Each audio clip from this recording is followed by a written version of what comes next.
Welcome back, ladies and gentlemen. It's time for our daily press review, and we're glad to be joined today by Mr. Mohsen El Arishi, journalist.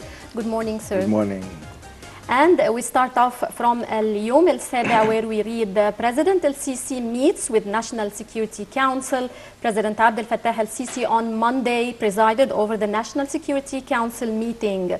During the meeting, a number of files were reviewed, including the efforts to combat terrorism on the domestic and international levels. The President also gave his instructions to provide maximum security and vigilance, as well as preparedness to deal with the various challenges and to contribute to the security of citizens and to provide a suitable environment for investment and industry.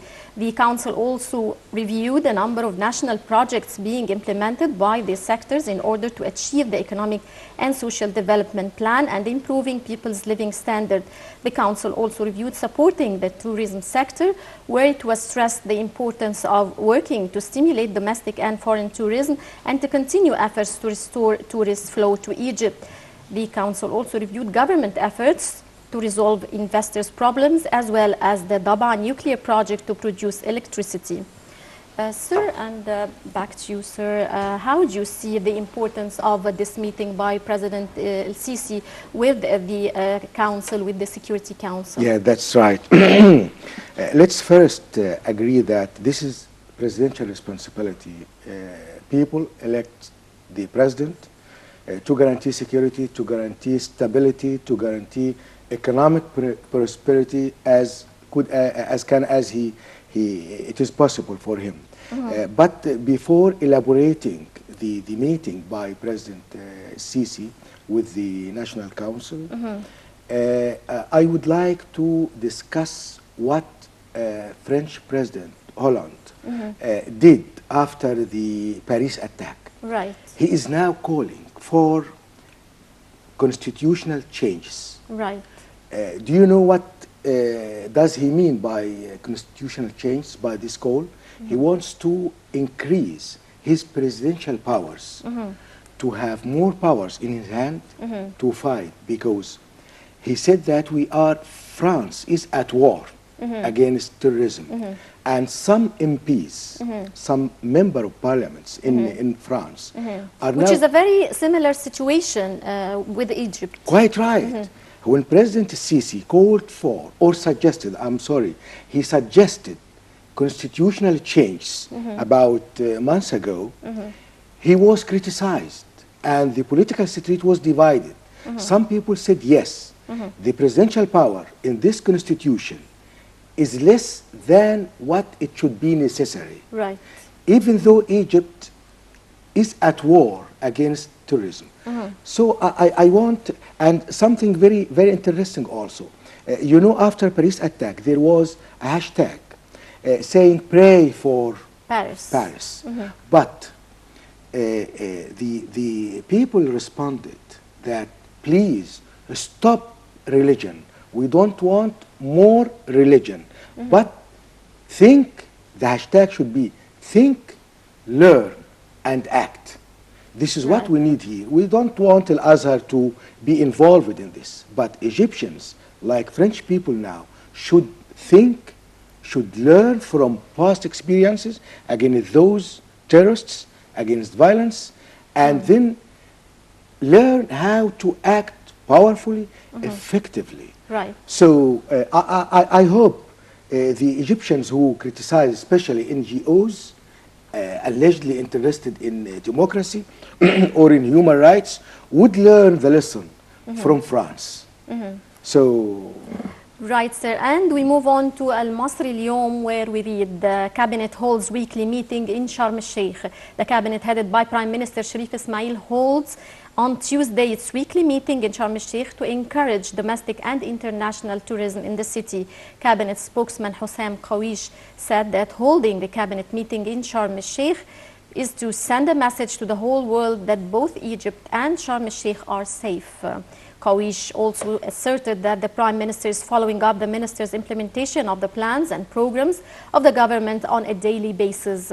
The cabinet is expected to discuss security and economic files as well as preparations for the second stage of parliamentary elections. Earlier on Monday, Prime Minister held a meeting with UAE's National Defense College delegation to discuss boosting bilateral relations between both countries. Ismail expressed Egypt's appreciation for United Arab Emirates' continuous support for the Egyptian government.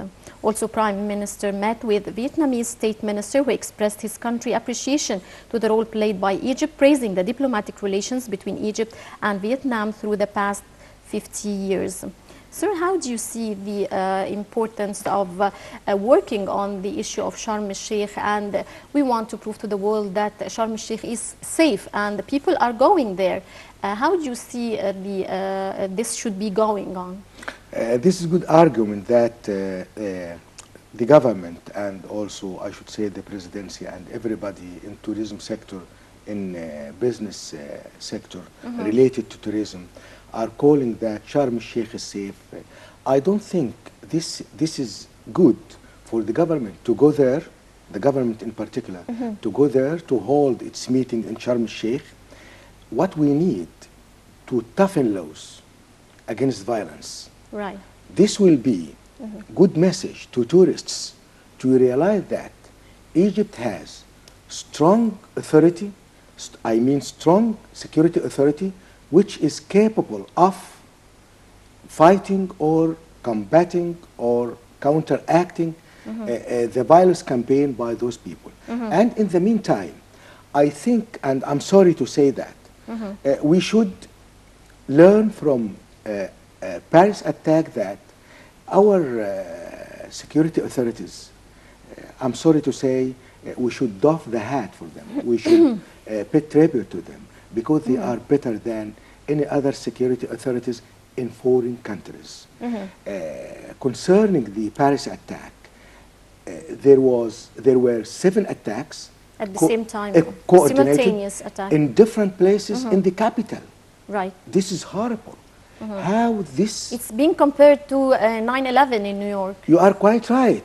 Because this is in the capital and the security should be tightened, especially the President of the Republic was attending a football match and some people managed to smuggle huge amounts of weapons, ammunition inside the country.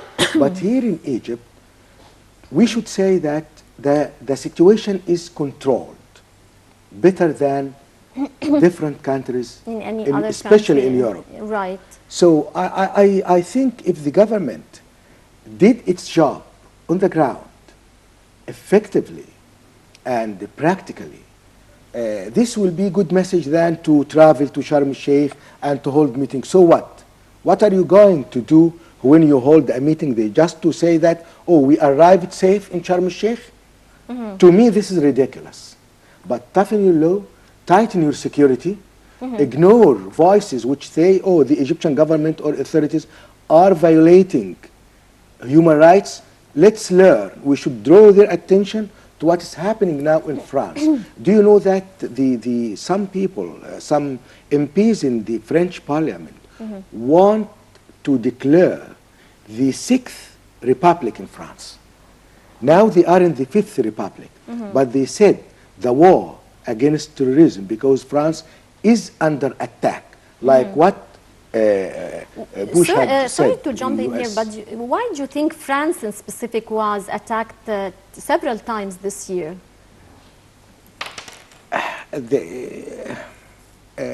Is it laxity in security?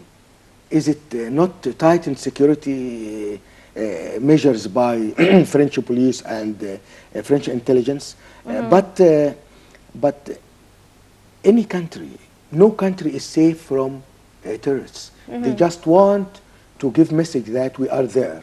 We are in your bedroom. They are sending message to the French president that we are inside your bedroom. So be careful. We are going to hit there, after and no one is sure that the Russian plane was exploded. Yes, or, exactly. Right. This is a untrue Investigations story. are Yeah. still underway. By the way, I think you remember that the British government, British Prime Minister and British Foreign Minister immediately said that there was a bomb on board of the Russian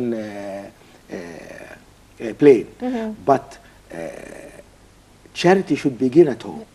Why didn't the British government warn the French, their neighbor, the French people, that there is something being made against you? Why Egypt? They immediately said, gave us their story that there was a bomb. But in case of France, they failed to say anything. Right. Right, and moving on to El Yom El Saba, where we read France's foreign ministry hails Egyptian solidarity. The French foreign ministry thanked Egypt on Monday for the solidarity of Egyptians with France concerning Paris attacks after the pyramids were lit with a French flag.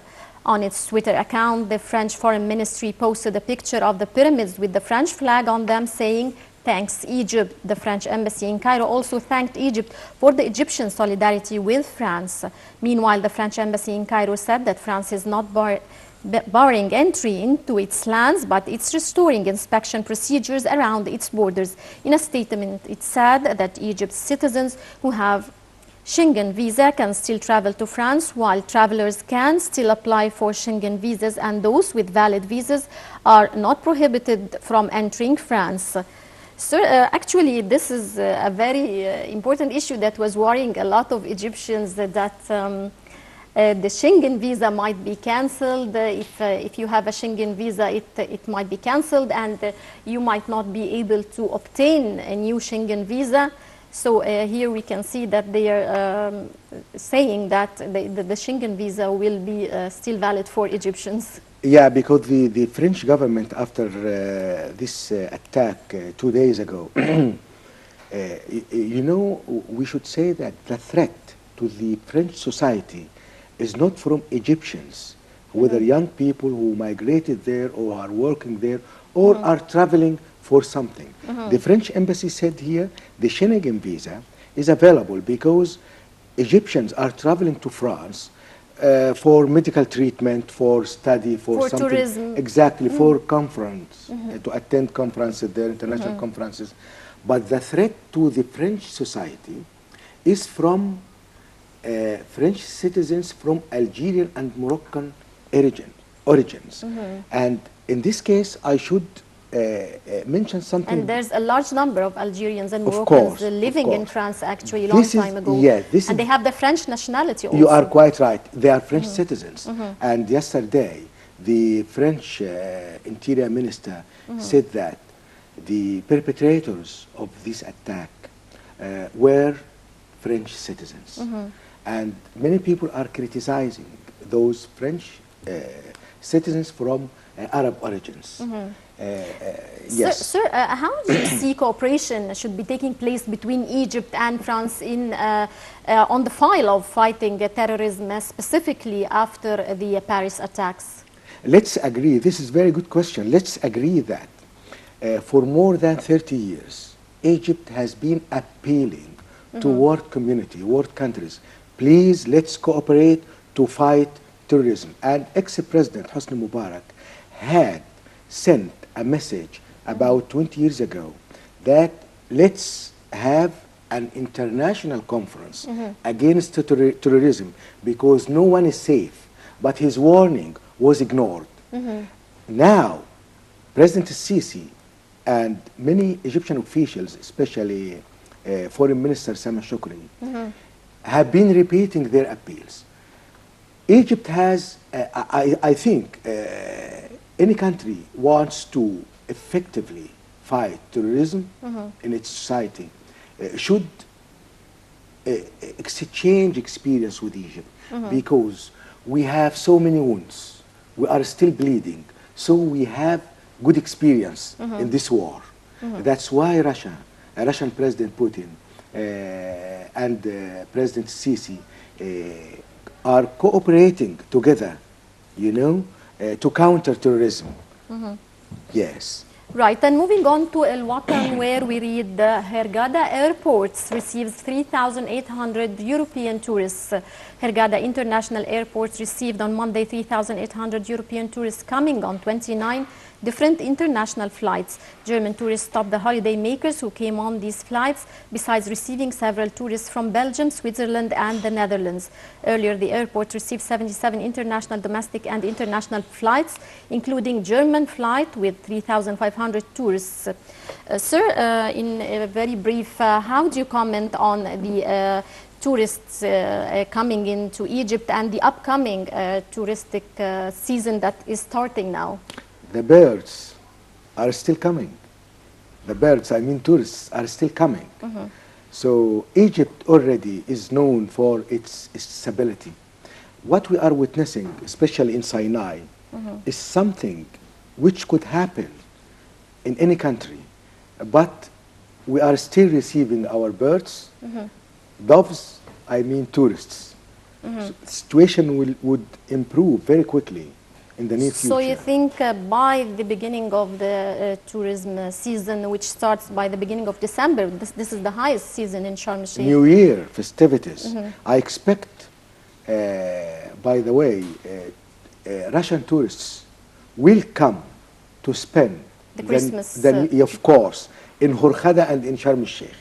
Everything because tourists love Egypt. By the way, more than Egyptian citizens would love their country. Right, and moving on to El Wafd, where we read Transport Minister meets Japan's ambassador in Cairo. Minister of Transportation Dr. Saad El-Yushi met on Monday with Japanese ambassador in Cairo to discuss ways of cooperation between the two sides in different transportation fields. During the meeting, the minister stressed the need to pressure private consulting business program of the first phase of the fourth line of the metro passing Haram Street. The minister also discussed with the Japanese ambassador the cooperation in the field of maintenance and operation of the rail system, subway, and training of human resources. Of course, we're having cooperation with the Japanese side on the metro transportation. How do you see cooperation between Egypt and the Far East, Japan, China? Fortunately, we have an active new Minister of Transport. And you know, Japan helped before an underground metro. And this new minister is willing and he is determined to improve this strategic means of public transportation. And I think commuters now and train passengers started to realize that there is something guarding their humanity, their human rights on trains are being are in the making. Right, and moving on to Al-Yom El-Sabi, where we read Petroleum Minister newly discovered gas fields will make Egypt regional energy center. Petroleum Minister Tariq El-Mullah said on Monday that the newly discovered two gas fields, Zohr and North Alexandria, which will start production in 2017, will help to make Egypt a regional center for energy and gas. How do you see the importance of this new field that was discovered recently, and when will we be seeing the fruits of this? I'm going to tell you something interesting. You know, the discovery of this gas field, big gas fields, coincided with the decline in oil prices. You see? So Egypt is always fortunate. We are always have good luck. In the meantime, gas is replacing oil as a prime source of energy in main countries, in many industrial countries like US, like Europe. Now, largely depends, European countries I mean, largely depends, and US, depend on gas, and because oil is polluting the environment, and now I mean the industrial countries are talking about how to control global warming, how to protect environment. So the discovery of gas fields, the biggest, they are saying that it is the biggest in the region, coincided with the many sins associated with oil. Oil is lost its luster as a good source of because it is, as I said, polluting environment, and gas now is the #1 source of energy, especially in US. Right. Mr. Mohsen El Arishi, journalist, many thanks for joining us and have a good day, sir. Thank you for having me with you. Thank you. Dear ladies and gentlemen, with this we come to the end of the Daily Press Review. Stay tuned. We'll be back to resume the rest of the segments of the Breakfast Show.